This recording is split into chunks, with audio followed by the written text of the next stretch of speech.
L'apartheid qui dirigeait l'Afrique du Sud l'avait emprisonné.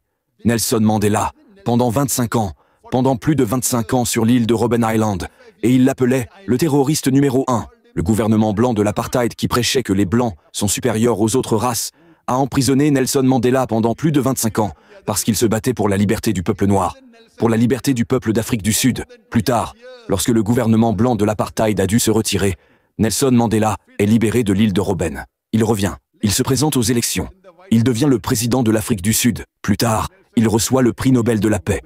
Le terroriste numéro 1 reçoit le prix Nobel de la paix. Non pas que Nelson Mandela était un homme mauvais, un terroriste, puis qu'il est devenu un homme bon. Pour la même activité pour laquelle le gouvernement blanc sud-africain de l'apartheid l'appelait un terroriste, il reçoit le prix Nobel pour la même activité, après avoir obtenu sa liberté. Après avoir été élu président de l'Afrique du Sud, le comité du prix Nobel lui décerne le prix Nobel de la paix. Même activité. C'est une ironie. Pour la même activité pour laquelle il a été appelé le terroriste numéro 1 dans le monde, pour la même activité, il reçoit le prix Nobel de la paix. Et vous avez des exemples similaires. Vous avez de nombreux présidents d'Israël qui ont terrorisé et tué des milliers de personnes, puis ils reçoivent le prix Nobel de la paix. Menahem Begin a tué des milliers de personnes, était un terroriste, chef d'une organisation terroriste, terroriste numéro 1. Plus tard, lorsqu'il devient président d'Israël, il reçoit le prix Nobel de la paix. Qu'est-ce que c'est? Ce que nous comprenons donc, c'est que quiconque est au pouvoir, quiconque contrôle les médias, quelle que soit l'étiquette qu'il donne, elle colle. Quiconque est au pouvoir, quiconque a le pouvoir, quiconque contrôle les médias, quelle que soit l'étiquette, juste ou fausse, elle colle. C'est la raison pour laquelle le Coran dit dans la sourate Al-Hujurat, chapitre 49, verset 6. Chaque fois que vous recevez une information, vérifiez-la avant de la transmettre à une tierce personne. Ne vous contentez pas de courir. Ne vous contentez pas de transférer tout ce que vous recevez. Vous voyez une nouvelle, vous la transférez. Vérifiez-la. Si vous n'êtes pas sûr, ne la transférez pas. Et nous, musulmans aussi, la plupart d'entre nous, nous voyons quelque chose, ça peut être une fausse vidéo. Ça peut être une fabrication. Aujourd'hui, faire une fausse vidéo est très facile, avec l'IA. Allah nous dit donc, il y a 1400 ans, chaque fois qu'un fasik, c'est-à-dire un pervers, un transgresseur, vous donne une information, chaque fois qu'un transgresseur vous donne une information, vérifiez-la avant de la transmettre à quelqu'un, de peur que vous ne soyez impliqué dans la propagation d'un mauvais message.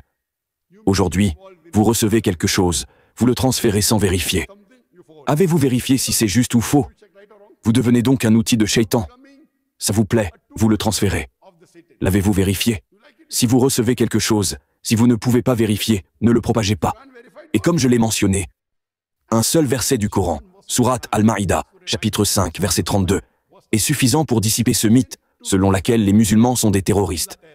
Allah dit dans le Coran, dans la sourate Al-Maïda, chapitre 5, verset 32, « Quiconque tue un autre être humain, à moins que ce ne soit pour meurtre ou pour avoir semé la corruption sur la terre, c'est comme s'il avait tué l'humanité entière.